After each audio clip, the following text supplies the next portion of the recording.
ಈಗ ಬೆಳೆ ಹಾನಿ ಏನಾಗಿದೆ ಅದನ್ನು ಕೊಡಬೇಕು ಮೊದಲು.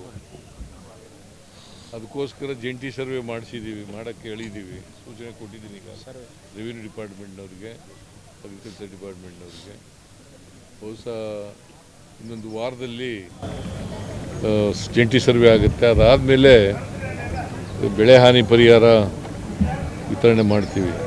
ಇನ್ನು ಮಳೆ ಇದೆಯಲ್ಲಪ್ಪ, ಇನ್ನು ಮಳೆಗಾಲ ಈ ಸಾರಿ ಅದೃಷ್ಟವಶಾತ್ ಒಳ್ಳೆ ಮಳೆ ಆಗಿದೆ.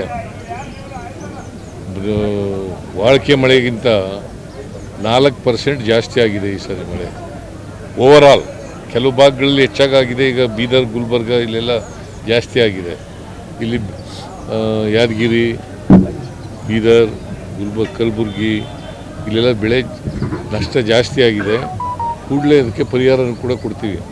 ಪ್ರಾಥಮಿಕ ವರದಿ ಇಲ್ಲ, ಒಟ್ಟಿಗೆ ಫೈನಲ್ ವರದಿ ತಗೋತೀವಿ, ನೋಡ್ತೀವಿ, ಅದನ್ನು ಚರ್ಚೆ ಮಾಡ್ತೀವಿ. ಅದನ್ನು ಇನ್ಶೂರೆನ್ಸ್ ಎಲ್ಲ ಕೊಟ್ಟಿದ್ದೀವಿ. ಈ ಸರಿ 24-25ರಲ್ಲಿ 656 ಕೋಟಿ ಹೈಯೆಸ್ಟ್ ಬಂದಿದೆ